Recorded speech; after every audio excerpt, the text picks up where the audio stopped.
10व्या-12व्या वर्षीच कुकर लावायला शिकवला. पुढे तिने हळूहळू मला वरण फोडणी टाकायला, भाजी करायला, भाकऱ्या करायला. मी वयाच्या 15व्या वर्षापर्यंत 10वीपर्यंत मला सगळा स्वयंपाक करता येत होता.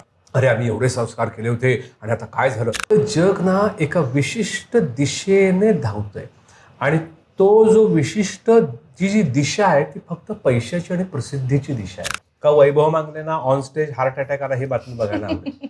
तर पण कुठल्या दुनियेत आलो यार आपण? ही काय मुंबई आहे? कोणतो वैभव काय? होय काय? कधी आलाय? वैभ्या कधी आलायस रे? होय चांगला आहे की. मागले काय त्याचा मित्र आहे तो म्हणणारच चांगला. त्याला काय केलं? बनवून ठेवलंय. गेली क्रेडिबिलिटी. म्हणून मला दर प्रयोगाच्या आधी तालीम करूनच स्टेजवर जावं लागेल. आणि मग आम्ही 5 वाजता त्या झाडाखाली अंधारात जायचं आणि धपकन आंबा पडला की तिकडे सगळ्यांनी धावायचं आणि आंबे गोळा करायचे. अजूनही मला पहाटे 5 वाजताचं ते दृश्य लख्ख आठवतंय. मग सांगा ना तुमची सुरुवात कशी झाली? मग तुमच्या नाटकातले आम्हाला कॉमेडी प्रसंग सांगा ना. लग जा गले के फिर ये हसी रात हो न हो.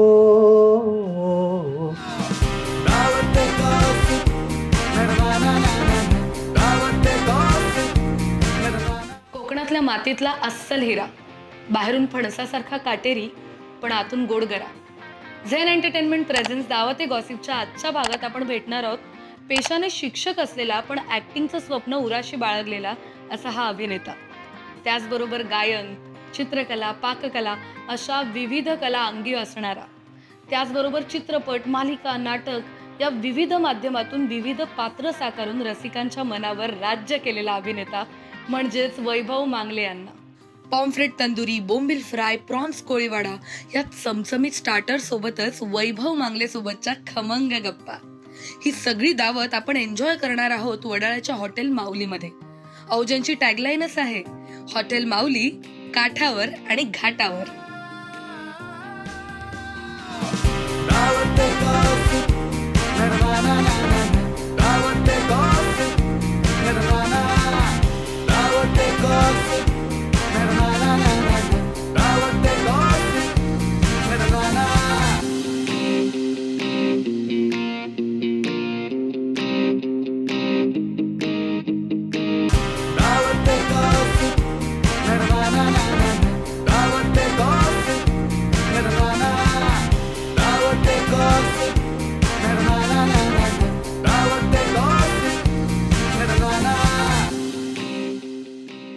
खूप छान वाटतंय तुम्ही आलाय, तुमच्याशी खूप गप्पा मारायच्या आहेत, तुमचे खूप विचार ऐकायचे आहेत, तुम्हाला गाताना पण ऐकायचंय आम्हाला. पण आज आपण आलोय वडाळ्याच्या माऊली या रेस्टॉरंटमध्ये आणि ही जी काही मेजवानी तुम्ही पाहताय ही फक्त आणि फक्त तुमच्यासाठी आणि याचा आस्वाद तुम्ही घ्यावा.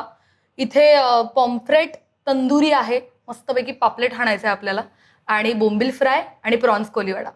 सो तुम्ही आता एक बाईट घेऊन सुरुवात करा आणि कसं वाटतंय, तुम्हाला आवडतंय की नाही फूड तेही सांगा. गंध तर असा विशेष येतो आहे हो की ज्याचं नाव ते. याच्यावर हो लिंबू झालाच पाहिजे. आणि सर पापलेट ट्राय करतायत, मी प्रॉन्स ट्राय करणार आहे.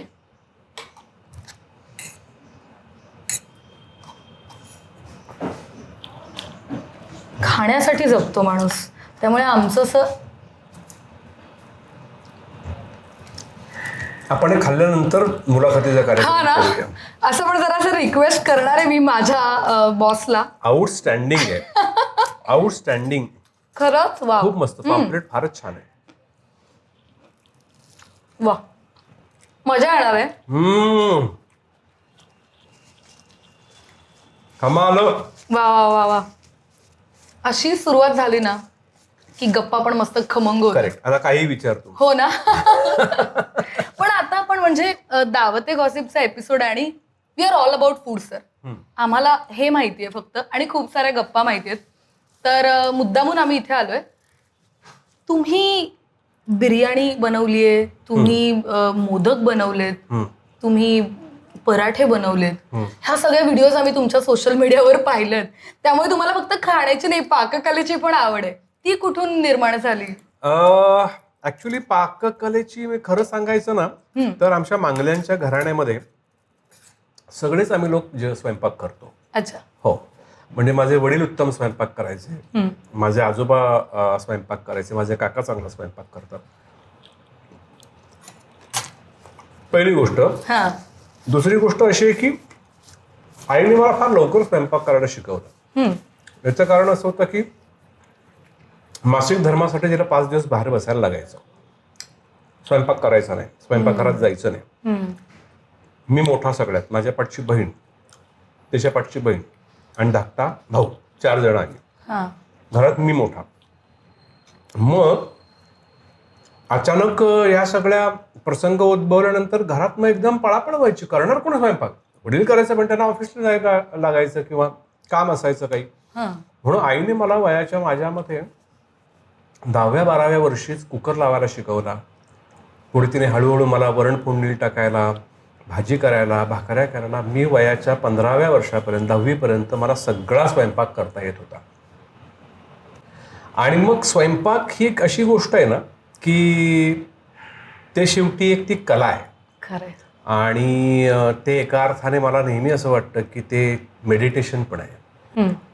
तुम्ही चित्र काढताना जसे तुम्ही त्याच्यामध्ये गुंतून पडता, तसं तुम्ही स्वयंपाक करताना, म्हणजे भारतीय स्त्रियांचं जे काही मानसिक दमन अनेक वर्ष झालं, हजारो वर्ष, तर त्यातून त्यांना बाहेर पडण्याचा एक फार मोठा सोर्स होता स्वयंपाक. अशा दृष्टिकोनातून कधी विचारच केला नव्हता. हा, म्हणजे त्यांना लेआउट स्वयंपाकघर होतं, स्वयंपाक होता. तर मला वाटतं एखादी बाई भाजी करायला बसली, अनेक घरातल्या इतक्या लोकांचं वरण करायला बसली, भाकऱ्या करायला बसली, तर तिच्या डोक्यात बाकीचे विचार झटकण्याची स्वयंपाकामध्ये ताकद होती. आणि तू जर करत असशील स्वयंपाक तर तुला कळलं असेल आपल्याला जी तयारी करावी लागते, तर त्या तयारीमध्ये सुद्धा आपलं एक ह्याच्यातनं हे, त्याच्यातनं ते, त्याच्यातनं ते, अनेक गोष्टी असतात. त्यामुळे तुमचा जो त्रास आहे त्याला कुठेतरी एक वाट मिळते. म्हणून स्वयंपाक मला करायला आवडतो, मी करतोही. आमच्या घरी नॉनव्हेज करत नाहीत, पण मी कधीतरी प्रयत्न करतो. घरात कोण नसेल तर पटकन लेकीला सांगून. आता परवाच मी गटारीला यखनी पुलाव केला होता. डिफिकल्ट आहे ही रेसिपी, भयंकर डिफिकल्ट आहे, कारण ते करताना मला जाणवलं, पण यम्मी झाला होता यखनी पुलाव. ऐक, मला तुम्हाला एक आवर्जून प्रश्न विचारावासा वाटतोय. मग कधी बायकोसाठी केला होता का स्वयंपाक? तिच्यासाठीच परवा अमावास्या जी होती त्या दिवशी बासमती तांदळाची खीर केली होती तिच्यासाठी मी. वा, लकी हर, लकी हर. तुमच्या बाबतीत खूप गोष्टी ना युनिक आहेत. म्हणजे जसं की तुम्ही तुमच्या मुलांची ठेवलेली नावं, एकीचं नाव पौलमी आहे किंवा समीहन. खरंच सांगते, अशी नावं ऐकलीच नाही आहेत. मग ही नावं म्हणजे काय अर्थ आहेत मुळात या नावांचे, आणि कोणी ठेवली ही नावं? या नावांचे अर्थ मीच अर्थात ठेवले. मला असं नेहमी वाटायचं की मुलांची नावं युनिक असली पाहिजेत, की कुणीही नाव काय नाव आहे असं विचारलं पाहिजे की समीहन, अच्छा समीहन ऐकलं नव्हतं कधी, काय अर्थ आहे याचा. म्हणून मग मी पौलोमीची मला आठवण आहे, हे नाव फार भारी आहे, आपल्याला मुलगी झाली तर आपण हे तिचं नाव ठेवायचं. तेव्हा ठरवलं, मी तेव्हा ठरवलं होतं. अजून लग्नाचा पत्ता नव्हता, मुलाचा पत्ता नव्हता, पण मला मुलगी झाली तर तिचं नाव पौलोमी ठेवायचं हे माझं ठरलेलं होतं तेव्हा. आणि नंतर समीहन झाला. तर समीहनचं काय नाव ठेवावं असं खूप झाडाझडती चालू होती की काय ठेवावं. तर मी एकदा, आमचा टाइमपास सिनेमा रिलीज व्हायचा होता आणि प्रमोशनला आम्ही चाललो होतो असे, आणि लिफ्टमध्ये ही होती आमची केतकी माटेगावकर. आम्ही लिफ्टमध्ये शिरलो आणि केतकी आणि तिचे वडील ह्याच्या लिफ्टमध्ये होते. तर कॉंग्रॅच्युलेशन्स, अरे तुला दादा मुलगा झाला, मला कळलं वगैरे वगैरे सगळं झालं. म्हटलं नाव शोधतोय ग यार, मला चांगलं नाव मिळत नाहीये. म्हणाली एक नाव सांगू का तुला? म्हटलं सांग ना. समीहन कसं वाटतंय नाव? म्हटलं बेस्ट आहे. म्हटलं ठेवलं नाव समीहन. सुमिरन माहिती हिंदीमध्ये सुमिरन म्हणतात? नाही माहिती. मला या शब्दाचाही अर्थ माहित नाहीये. समीरण म्हणतात, स्मरण या अर्थाने. समीहनचा अर्थ ज्याच्या मंगलमयी इच्छा आहेत असा विष्णू. ओके, सुंदर. ते नाव समीहन आहे. आणि पौलोमी म्हणजे पुलोम राजाची मुलगी पौलोमी. इंद्राच्या बायकोचं नाव पौलोमी होतं. ज्या वेदशास्त्र पारंगत ज्या स्त्रिया होत्या, गार्गी, मैत्री, त्याच्यामध्ये पौलोमी ही होती. तर हे बेंगॉलमध्ये जास्त बंगाली लोकांमध्ये प्रसिद्ध आहे, पण अशी ती युनिक नाव आहे. आत्ता तुम्ही जी 2-3 म्हणजे माहिती सांगितली ती मला अजिबात माहित नव्हती. त्या निमित्ताने काहीतरी नवीन शिकायला मिळाल्यासारखं झालं, पण इंटरेस्टिंग आहे.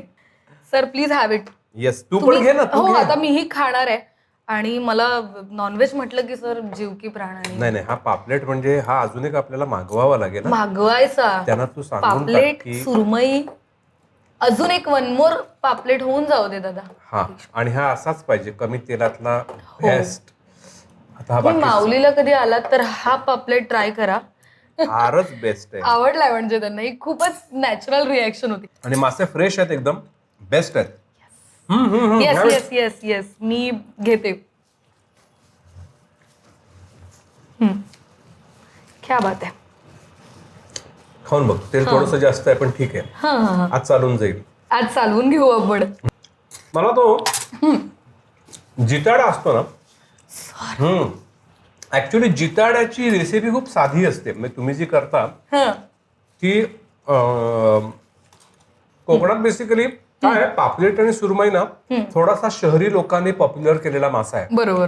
पण सौंदाळ असतील किंवा जो एक चिपी एक मासा मिळतो तो एक जो आहे, तर असे जे किंवा नदीचा इव्हन मळू जो आहे तो सुद्धा तू नुसता निखाऱ्यावर भाजायचा आणि त्याच्यावर तिखट मीठ आणि जरासं तेल टाकून भाकरीवर खायचा. आउटस्टँडिंग लागतं. तर आता तुम्ही 2-3 नावं सांगितली तर मला मोह आवरत नाहीये. मला सरांना, वैभव सरांना अशा 2-3 माशांची नावं विचारायची जी त्यांना माहिती आहेत की नाही मला चेक करायचंय. ओके, तुम्ही चिवण्या हा मासा खाल्लाय का? नाही. तुम्ही निवट्या हा मासा खाल्लाय? क्या बात आहे. खूप कमी ठिकाणी मिळतो, अतिशय चवदार आहे. तुम्ही सर कटला मासा खाल्लाय का? कटले जे आता तलावात जे होतात ते तलावाचे होतात आणि त्याला प्रचंड काटे असतात. येस येस येस, तोही चवदार मासा आहे. भयंकर चवदार मासा आहे. कोकणातली माणसं आली ना की असे नवीन नवीन माशांचे प्रकार निघतात. त्यामुळे बरं, तुम्ही मगाशी म्हणालात की तुमच्या मुलांची नावं तुम्ही या अशा पद्धतीने ठेवलीत, पण आताची जी नवीन पिढी आहे ती बरीच टेक्नोसॅव्ही आहे. तर बाबा म्हणून तुमचा त्यांच्याबद्दलचा टेक कसा आहे? पालकत्वाविषयी काय सांगाल? माझ्या काळात असं होतं की एकदा मारलं आणि आम्ही रडायला लागलो आणि जर मोठ्यानं रडलो तर आई परत मारायची. होय, बरोबर आहे. म्हणजे माझी आई तर मला आठवतंय की पाटणं पळून पळून मारायची. तर या पिढीमध्ये आम्ही आपली पिढी म्हणजे माझी पिढी, मी आता 50शीला आहे तर माझी पिढी त्या ह्याच्यातली आहे. आता बघ ना, माझी मुलगी साधारण 17 वर्षाची आहे, तर किती वर्षाचं अंतर आहे तिच्या आणि माझ्यामध्ये. माझा मुलगा आता 12 वर्षाचा आहे, तर त्याच्या आणि माझ्यामध्ये खूप अंतर आहे. तर मी नेहमी असा प्रयत्न करतो घरामध्ये विशेषतः की आपण त्यांच्या वयाचं थोडंसं आपल्याला होता येतंय का पाहायचं. त्यांच्या वयाचं झालं मग त्यांचे प्रॉब्लेम समजायला आपल्याला सोपं जातं. तुम्ही तुमच्या चष्म्यातनं त्यांना पाहायला लागला तर तुम्ही बरोबर असता, तुम्ही चुकीचे नसता, पण त्यांचे प्रॉब्लेम्स नाही तुम्ही सॉल्व्ह करू शकत. हे खरंय. तुम्ही ते तुमच्या पद्धतीने सॉल्व्ह करायचा प्रयत्न करता. आणि इथे मला वाटतं कुठेतरी गल्लत जनरली पालकांची होते असं वाटतं. मोबाईल द्यायचा नाही का? मोबाईल द्यायलाच पाहिजे, कारण त्याशिवाय चालणारच नाही. पण मोबाईल देताना तुम्ही तो कधी देता आणि किती वेळासाठी देता आणि त्याच्यावर तुम्हाला काय पाहिलं पाहिजे, काय पाहता, याच्यावर तुमचं रिस्ट्रिक्शन आहे का, हे फार महत्त्वाची गोष्ट आहे. माझ्या घरात दोन्हीही मुलांना वाचनाची आवड आहे. ठीक आहे, सतत वाचतात अशातला भाग नाही आहे, पण मला वाचनाची आवड आहे. बायको कधी कधी वाचते, तिला वेळ मिळेल तेव्हा. सो वाचनाचा आपले बाबा वाचतात किंवा आपले बाबा चित्र काढतात किंवा आपले बाबा जेवणाच्या संदर्भामध्ये जागरूक आहेत किंवा आपले बाबा हेल्थबद्दल कॉन्शियस आहेत, ते चालायला जातात, ते धावायला जातात. तर या गोष्टी तुम्ही त्यांच्यासमोर ठेवता का त्यांना न सांगता, ही फार महत्त्वाची गोष्ट आहे. मुलं तुम्हाला कॉपी करत असतात. जेव्हा मी एकत्र असतो टेबलावर तेव्हा एकतर टीव्ही बंद, मोबाईल बंद, ही पहिली गोष्ट. आणि दुसरी गोष्ट म्हणजे आज दिवसभरामध्ये जे तुमच्या बाबतीत चांगलं घडलं ते आणि जे वाईट घडलं ते. आज तुम्हाला कुठल्या गोष्टीचं वाईट वाटलं, आज तुम्हाला कुठल्या गोष्टींनी चांगलं वाटलं, ह्या 2 गोष्टी डिस्कस करायच्या. हे किती महत्वाचं आहे. त्यामुळे माझी मुलं जेव्हा त्यांना वेळ असतो किंवा सुट्या असतात ते घरातनं बाहेर पडतच नाही, ती घरीच असतात. ती मी यायची वाट बघतात, ती आई यायची वाट बघतात. सो माझं मुलांशी नातं मी 50शीचा असूनही फ्रेंडली आहे. मी त्यांच्याबरोबर खेळतो, मी उशीचा खेळ खेळतो, मी काय अजून आम्ही दमशेरास खेळत असतो, आम्ही पत्ते खेळतो, आम्ही एकमेकांना गोष्टी सांगतो. आज सकाळी मुलगी विचारत होती हे पॅलेस्टाईन आणि इस्रायलचं काय चाललंय, तर त्या दोघांनाही बसवून मी त्याचा इतिहास काय आहे हे सांगितलं. युक्रेन रशिया युद्ध का चाललंय हे त्यांना मी म्हणजे काय आहे, तुम्ही त्यांच्याशी काय पद्धतीच्या क्वालिटी टाइम नाही म्हणत आहे मी. ते काय होतं, क्वालिटी टाइम म्हटलं ना की तुम्हाला ते ठरवून करावं लागतं. माझं तसं नाही म्हणणं आहे. तुम्ही जाता जाता सुद्धा अनेक गोष्टी त्यांच्यामध्ये पेरून जाऊ शकता.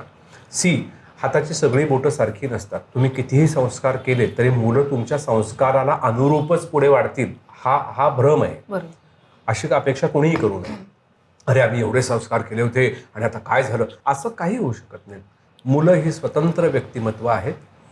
ती 4-5व्या वर्षापासून ती स्वतंत्र व्यक्तिमत्व असतात. तर त्यामुळे त्यांच्याशी स्वतंत्र व्यक्ती म्हणूनच वागलं पाहिजे. आणि प्लीज हे असं समजू नये की पालकांनी की आम्ही तुम्हाला जन्माला घातलं, तुमचं पालनपोषण केलं, तुम्हाला वाढवलं, एवढं मोठं केलं, त्याचे हे पान फेडताय का. माझं म्हणणं आहे मुलांनी तुमच्यावर उपकार केलेले आहेत, तुम्ही त्यांच्यावर उपकार केलेले नाही. योग्य वयापर्यंत त्यांचं शिक्षण करणं, त्यांना योग्य संस्कार देणं, तुमच्या ऐपतीप्रमाणे त्यांचं सगळ्या गोष्टी त्यांना वेळच्या वेळी देणं. ऐपत नसेल तर अजिबात करू नका. आणि मुलांनाही सांगा माझी ऐपत नाही आहे तुला हे देण्याची, त्यामुळे तुला आहे या परिस्थितीमध्येच तुला हे दिवस काढावे लागतील, किंवा हे आहे हे एवढं, हे बरोबरच आहे. पण अति आहे म्हणून तुम्ही मुलांना लाडवूनही ठेवू नका आणि अतिही देऊ नका. त्याचा पर्यावसन अल्टिमेटली ते बिघडण्यामध्येच होणार आहे. सो ती प्रॉपर्टी समजू नका. ती तुमच्या आयुष्यामध्ये आनंद देण्यासाठी आलेली आहे. तुम्ही त्यांचा आनंद घ्या, त्यांना आनंद द्या आणि योग्य वेळी त्यांना त्यांच्या मार्गाला जाऊ द्या. मला एक लक्षात आलं की हा विचार इतका खरं तर निखळ आणि साधा आहे. तुमच्या मुलांना तुमच्याशी बोलावंसं वाटणं ही खूप मोठी गोष्ट आहे. प्रचंड ही खूप मोठी गोष्ट आहे. ही दरी तुम्ही पार केलेली आहे. पालक म्हणून, मित्र म्हणून अजून खूप भूमिका असतील. तुला उदाहरण सांगतो. कधी कधी बायकोचं माझं काही झालं, खुट्ट झालं की आम्ही समजा आबोला आहे आज किंवा फार बोलत नाही आहोत. जनरली आपण मग डोळ्यात डोळे घालून बोलत नाही. आपण असे हा हो ते आहे हो. तर माझ्या लेकीचं बरोबर लक्ष असतं. तुमच्यात काही झालंय का, नेहमीप्रमाणे आपण नाटक करतो ते नाही, असं काही झालेलं नाहीये. ते प्लीज लवकर सॉर्ट आउट करा, हे घरातलं वातावरण बिघडतंय. थेट थेट थेट थेट थेट तर ही मुभा आमच्याकडे आहे. कधी कधी त्याचं अति पण होतं की पौलोमी कधी कधी खूप राग आला की खूप बोलते, कारण हे स्वातंत्र्य आम्हीच दिलेलं आहे ना की जे वाटतं ते बोला म्हणून. पण हेही त्यांना समजावं लागतं, मी वडील आहे, ती आई आहे. तू तुझ्या वयाची आणि बुद्धीची मर्यादा सोडून बोलायचं नाही. तो तुझा अधिकार नाही, याची जाणीव करून दिलेली आहे. तुमच्या शिक्षणाच्या वयापर्यंत तुम्हाला शिक्षण मिळेल, त्यानंतर बाहेर पडून स्वतःच्या पायावर उभं राहायचं आणि पैसे कमवायचे. तुम्ही खूप पैसे कमवा आणि आम्हाला द्या, तुम्ही घरं बंगले गाडी घ्या, आमची काहीही अपेक्षा नाही. तुमच्या स्वतःच्या अर्थार्जनापुरती जे आहे ते अर्थार्जन करा, स्वतःच्या गरजा भागवण्यापुरती तेवढं मिळवलं तरी खूप आहे. आणि विशेष म्हणजे सगळ्यात महत्त्वाचं, या अलीकडच्या एका टप्प्यात मी असा आलोय ना की सगळं जग ना एका विशिष्ट दिशेने धावतंय आणि तो जो विशिष्ट जी दिशा आहे ती फक्त पैशाची आणि प्रसिद्धीची दिशा आहे. म्हणजे काही करून रील करून लोकांना प्रसिद्ध व्हायचं आहे, त्यांना काही करून पैसा कमवायचा आहे. आणि हे मला वाटतं जगभरात होतंय की नाही मला माहिती नाही, पण आपल्या समाजामध्ये गेल्या या 20-25 वर्षामध्ये म्हणजे आफ्टर 90 माझा असा एक हे आहे की लोक पैशाभिमुख झाले आणि त्यांनी मुलांवर अनेक पिढ्यांवर ते संस्कार केले. बघ ना, समाजसेवा करणाऱ्या किंवा ग्रामीण भागामध्ये काम करणाऱ्या माणसाला किंमत नाही. अंगणवाडीमध्ये काम करणाऱ्या महिलेला, शिक्षिकेला किंमत नाही आहे.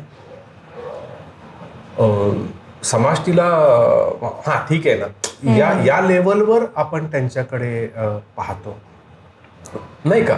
कोणी चित्रकार असेल तर आपण त्याला फार किती कमवतो महिन्याला, आपलं पहिला आन्सर, आपला पहिला प्रश्न तो असतो, अच्छा हे करतो, अच्छा किती कमवतो महिन्याला.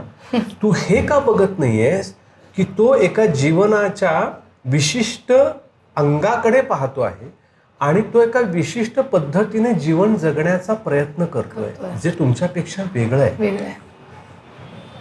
पैसा हे मूल्य आपण इतकं लोकांना भरवून दिलंय की पैसा कमवला तरच तू यशस्वी आहेस, हे अत्यंत घाणेरडं गृहीतक आहे. आणि आत्ताची सगळी सामाजिक स्थिती जी तू पाहतेयस, सामाजिक जो ढाचा सगळा बिघडलाय नाही का, ज्या पद्धतीचं एक दूषित घाण वातावरण समाजामध्ये निर्माण झालेलं आहे, याचं कारणच हे आहे. येणं केनं प्रकारेण तू पैसा कमव आणि प्रसिद्ध हो. तर या सगळ्या गोष्टी मला वाटतं मी मुलांना तेच सांगतो की गरजेपुरता पैसा कमवा आणि जीवनाचा आनंद घ्या. कला शिका काहीतरी छान. तुला डोंगरात फिरायला जावं असं वाटतं तर फिरायला जा, काही प्रॉब्लेम नाहीये. बाबा मी समजा 2 महिन्याचे पैसे कमवलेले आहेत, आता 2 महिन्यानंतर मला काय होणार आहे माहित नाही, मी 2 महिने आता मी फिरायला चालली आहे, जा. कालचाच प्रसंग, माटुंग्याला पाणी भरलं म्हणून कॉलेजला तिच्या आईचा फोन आला ऑफिसमधून, अरे ती तिकडे पाणी वगैरे भरलंय तर तिला जाऊ नको. म्हटलं ती जरा जाऊ दे, ती अनुभव कधी घेणार नाही. तर पाणी भरलेलं असू दे, ट्रेन बंद असू दे, बसने याचा पर्याय आहे का बघेल, ओला उबर येणे यायचा पर्याय आहे का बघेल. सगळंच भरलं असेल तर चालत येईल. आपलं काही चेंबूर माटुंग्यापासून लांब नाही, 7-8 किलोमीटर तर आहे. अख्खी मुंबई मी पालथी घातलेली आहे चालून माझ्या स्ट्रगलिंगच्या पिरियडमध्ये. दादर ते मी विटीपर्यंत चालत जायचो, दादरवरनं पार्ल्याला चालत जायचो मी. मला भयंकर चालायला आवडतं आणि कुठेही गेलो तरी मी चालतो. अमेरिकेत तर मी सगळीकडे एकटा मी फिरलेलं आहे. चालणं आणि निसर्ग यासारखं सुंदर काही नाहीये. तुमच्या आजूबाजूला तुमच्या कोणी नसतं, किशोरीताईचं गाणं लावायचं कानामध्ये आणि चालत सुटायचं. सो मुलाला ते तुम्हाला सांगायला लागतं की पैसा नका करू. पैसा हा एक पुन्हा तेच आहे की आपली शिक्षण पद्धतीच अशी आहे की तुम्हाला त्या पद्धतीचं शिक्षण घेतल्याशिवाय पर्याय नाहीये. ठीक आहे ना, अकॅडमिकल जे शिक्षण आहे ते तुम्ही जरूर घ्या. तुम्ही नोकरीचा मार्ग नक्की स्वीकारा. चांगली अजून तुम्ही तुमच्यातलं हुनर दाखवलात, तुमच्यातली काही सृजनशीलता दाखवली तर अजून तुमच्यासाठी काही मार्ग मोकळे होत आहेत का याचा अंदाज आम्ही पण घेऊ. हा ठीक आहे, अरे ह्याला हे करावं असं वाटतं, चल इकडे जा. तुम्ही इंटरेस्ट दाखवा. आम्ही सांगतोय म्हणून करू नका. शैक्षणिक जे आहे ते सगळं तुम्हाला शिक्षण पूर्ण करावंच लागणार आहे. बरोबर, त्याला पर्याय नाही. तुला चांगल्या कॉलेजला ऍडमिशन हवी असेल तर तुला अमुक पर्सेंटेज मिळालेच पाहिजे, ह्याच्याशिवाय पर्याय नाही आहे आपल्याकडे. पण म्हणून तू असं जर उद्या म्हणालीस की बाबा मला असं करायचं आणि माझ्या मनात फार आहे, जा. पण त्याचं यश अपयश या सगळ्याची जबाबदारी घेऊन जा. 100% प्रयत्न करण्याची हमी दे आणि मग तुला जिकडे जायचं तिकडे जा. खरंय. एका नाटकादरम्यान एक प्रसंग घडला होता की तुम्हाला चक्कर आली होती आणि अमुक मीडिया चॅनलने त्याचं असं केलं होतं की तुम्हाला हार्ट अटॅक आलाय. तर ह्या विषयी तुमचं काय मत आहे? आपल्याला कुठल्या शिक्षकाला आदर्श शिक्षक पुरस्कार मिळाला आणि कशासाठी मिळाला हे तुला बघायला आवडेल का? नाही आवडत. व्यक्तिपरत्वे नाही आवडत. हा, किंवा फॉर दॅट मॅटर अमुक एक समाजकारण करणारा किंवा अमुक एखादा निष्णात डॉक्टर आहे अमुक हॉस्पिटलला आणि त्याला हार्ट अटॅक आला, तर ही बातमी तुला बघायला आवडेल का? वैभव मांगलेंना ऑन स्टेज हार्ट अटॅक आला ही बातमी बघायला आवडेल? प्लीज सर, मी उत्तर नाही देणार. मी आवड म्हणतोय ना तुला, हो, मी रुची नाही म्हणत आहे. तर आवड आणि रुचीमध्ये फरक आहे. जे रुची काय म्हणतो आपण, ज्यांना रुचीमध्ये इंटरेस्ट असतो किंवा ज्यांच्याकडे रुची असते असे लोक फार सिलेक्टिव्ह असतात. आणि आवडवाले लोक ना काहीही सनसनाटी बघायला उत्सुक असतात.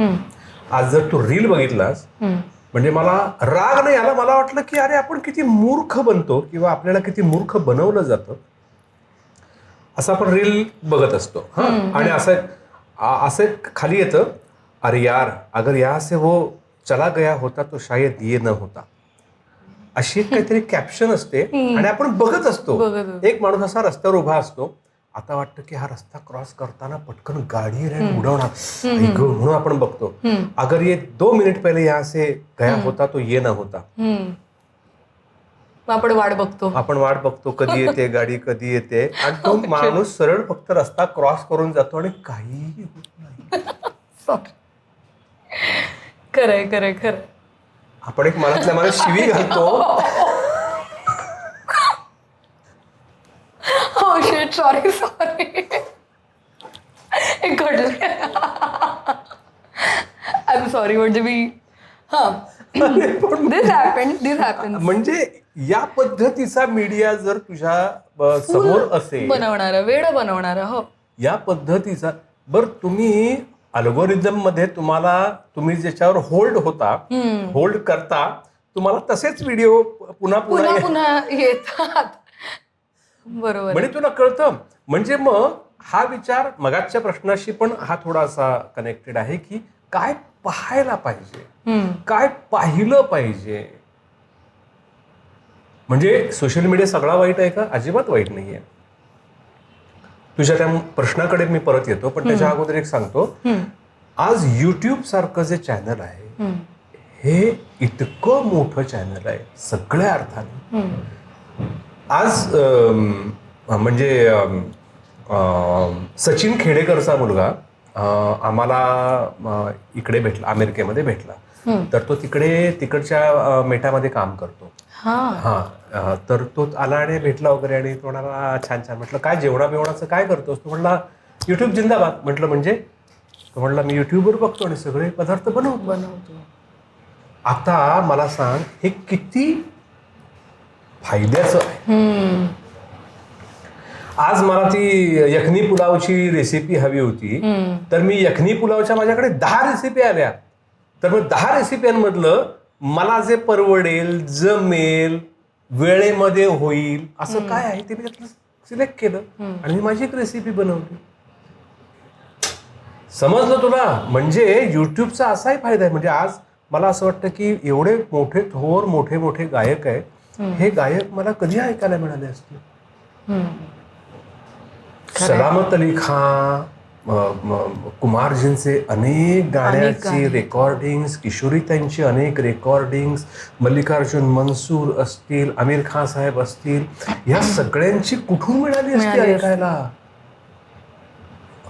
केवढं भांडार आहे ते माहितीचं आणि ज्ञानाचं आणि अत्यंत सकस मनोरंजनाचं. तर मग त्याचा फायदा आपण करून घ्यायचा का मग FB आणि इन्स्टाचे रीलच आपण पाहून त्या पद्धतीचं मनोरंजन करून घ्यायचं? आज पॉडकास्टमध्ये थिंक बँक सारखा विनायक पाचलकचा पॉडकास्ट आहे. आता तुमचाही काही दिवसाने असाच खूप मोठा होऊ दे आणि अनेक महाराष्ट्रामध्ये अनेक व्ह्यूअर्स तुम्हाला मिळू देत, अशी मी सदिच्छा व्यक्त करतो. तर विनायक पाचलकचा थिंक बँक आहे किंवा अमुक तमुकवाले लोक आहेत, तर मला वाटतं की किती वेगवेगळ्या प्रश्नांना भिडतात. या दृष्टीने आपल्याला समाजामध्ये अनेक जे बुद्धिमान लोक आहेत, जे विचारी लोक आहेत, जे विवेकवादी लोक आहेत, अशा लोकांना तुम्हाला ऐकायला मिळतं. तर याचा तुम्ही या वेगळ्या अर्थाने फायदा करून घेता. आज तुला मी जे वाटतंय, मी जे बोलतो आहे किंवा एक सलग न तुटता मला एखादी गोष्ट सांगता येते 15-20 मिनिटं, याचं कारण ऐकणं आणि वाचणं याच्यामध्ये दडलेलं आहे. तर बघायचं काय आहे, तर मला सनसनाटी काहीतरी बघायचं आहे. हा पूर्ण चॉईसचा विषय आहे. म्हणजे आज विधानसभेमध्ये कुणाची मारामारी झाली हे मला बघायला जास्त आवडतं का विधानसभेमध्ये अमुक एका आमदाराने फार अतिशय सुंदर भाषण केलं? मला ते भाषण नाही ऐकायला आवडत, मला ती मारामारी कशी झाली ते बघायला आवडतं. म्हणजे प्रॉब्लेम समाजामध्येच आहे ना कुठेतरी. या सगळ्याची जी मुळं जी आहे ती ह्या अत्यंत बिघडलेल्या वातावरणामध्ये आहे.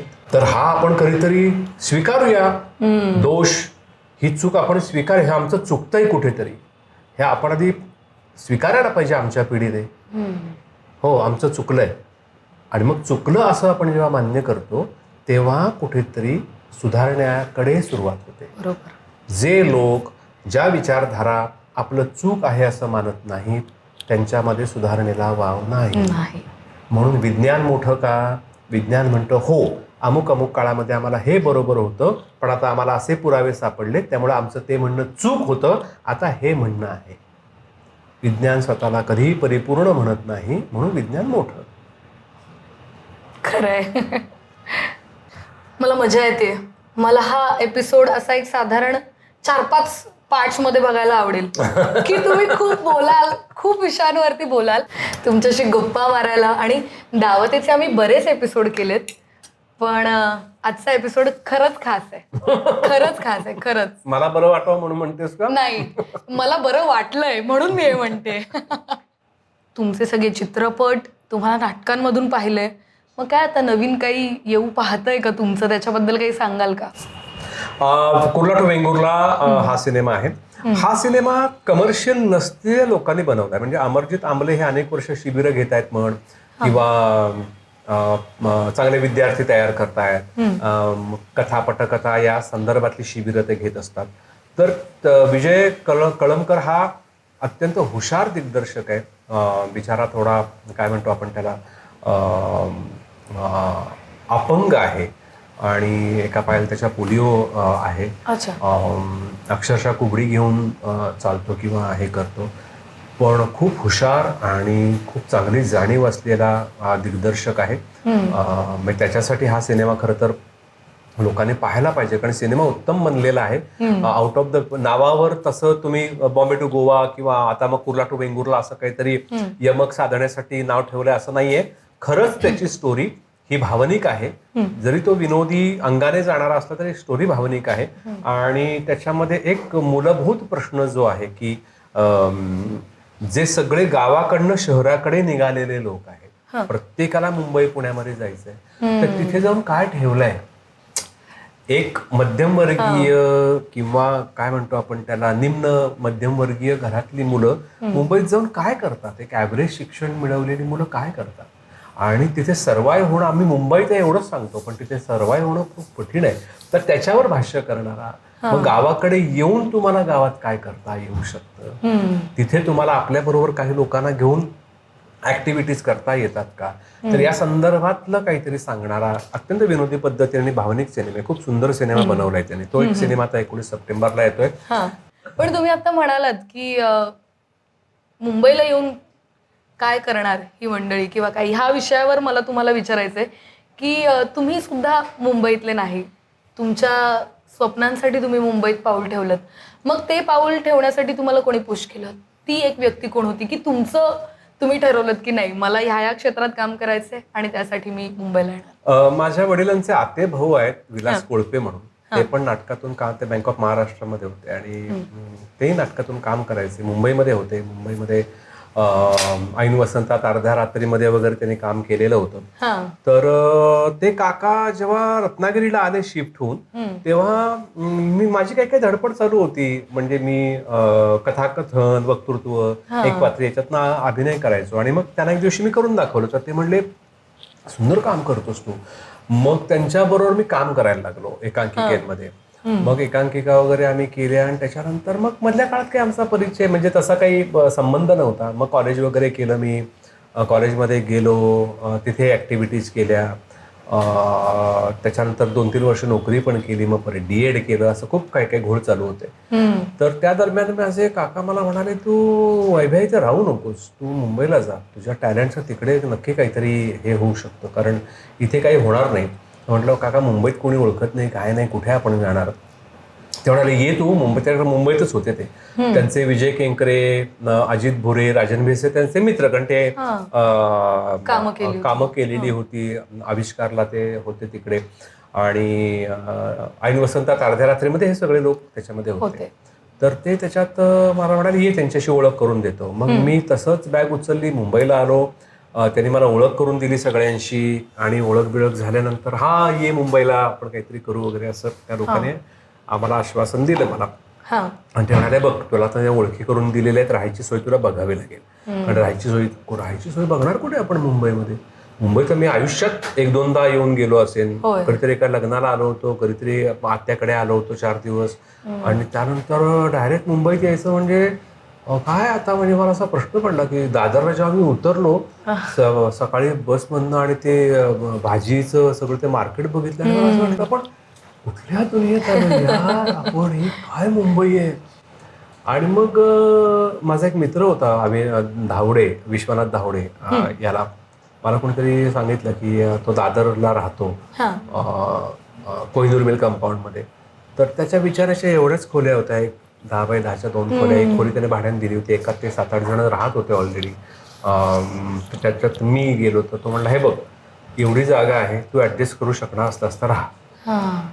तर मग त्या जागेमध्ये मी 4 वर्ष काढली. 4 वर्ष मी राहिलो तिथे. तेव्हा तुमचं साधारण वय काय होतं? तेव्हा साधारण बघ ना मी 2001 साली आलो, म्हणजे ऑगस्टच्या 2001 साली. सर जन्म झालाय तेव्हा. ऑगस्टच्या 2000 साली मी आलो. 23 अजूनही मला ती तारीख आठवते, 23 ऑगस्ट 2001 ला मी आलो. 25 वर्ष आता होतील मला येऊन. तर तेव्हा मी साधारणतः 25-26 वर्षाचाच असेल. त्याच वयाचा होतो मी. तर त्या वयात येऊन इथे सगळं स्ट्रगल. मग पहिलं नाटक बोंबिलवाडी, मग लग्न कल्लोळ. परेश मोकाशी एक फार मोठा, विलास कोळप्यांनंतर मला असं वाटतं की कोळप्यांनी मला पुश केलं की जा पुढे. आणि मुंबईत आल्यावर ज्याने मला खरं तर त्या अर्थाने संधी दिली, नाटकामध्ये मला सिद्ध करण्याची संधी दिली, तो म्हणजे परेश मोकाशी. कोणतं नाटक होतं ते? मुक्काम पोस्ट बोंबिलवाडी आणि लग्न कल्लोळ लागोपाठ. लग्न कल्लोळला तर मला बेस्ट सपोर्टिंग ऍक्टरचं अवॉर्डच मिळालं. त्यामुळे काय झालं, एक नट म्हणून एस्टॅब्लिश मी झालो, स्वतःला सिद्ध करू शकलो. आणि अमुक अमुक नावाचा एक नट आहे आणि तो चांगलं काम करतो, इथपर्यंत तरी बातमी सगळीकडे पोहोचली. शेवटी कामं तुम्हाला, मला असं वाटतं की तुमच्या टॅलेंटवरच मिळतात. आणि तुमचं जे बुद्धिमत्ता आहे, जे अभिनय कौशल्य आहे किंवा ज्याच्यामध्ये तुम्हाला करिअर करायचं त्यातलं जे कौशल्य आहे ते कौशल्यच तुम्हाला कामी येतं. आणि माझं नेहमी एक मला असं मंत्र वाटतो की आपल्या यशाचा काय असावा. एक म्हणजे बुद्धी,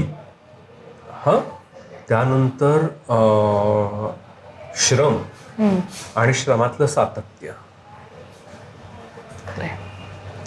बुद्धी एका पण नंतर उपयोगालाच येत नाही.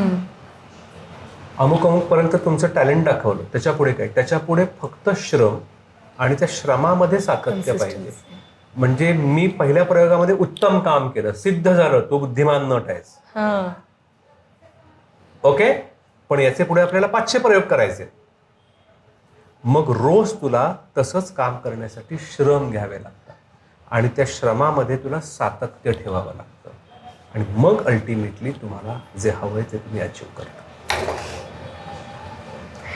तुमच्याशी बोलताना ही गोष्ट लक्षात येते की तुमचं भाषेवर किती प्रभुत्व आहे. म्हणजे तुम्हाला जो विचार मांडायचा आहे तो इतका सुंदर मांडला जातो की तो समोरच्याला हा असा कळतो, इझिली कम्युनिकेट होतो. त्यामुळे तुम्ही आता जे सगळं म्हणालात ते इथे गेलेलं आहे. तुम्ही तुमचं हिंदीवरती तितकंच छान प्रभुत्व आहे, मराठी तर आहेच आहे, पण व्यतिरिक्त बोलीभाषा म्हणजे कोल्हापुरी, मालवणी किंवा विदर्भाकडची याही तुमच्या तितक्या स्ट्रॉंग आहेत.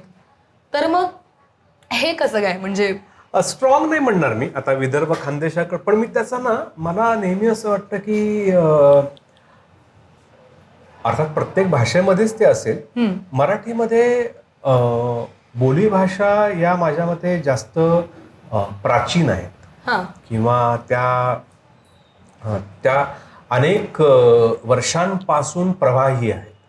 म्हणजे खानदेशामध्ये असेल की खानदेशी असेल, विदर्भामधली भाषा असेल, कोकणातली आमच्याकडे मालवणी असेल, आमची संगमेश्वरी असेल, रायगडमधली आगरी असेल, या सगळ्या भाषा ह्या पूर्वापार वाहत आलेल्या आहेत. प्रमाण भाषा खूप नंतरची असावी असा माझा अंदाज आहे.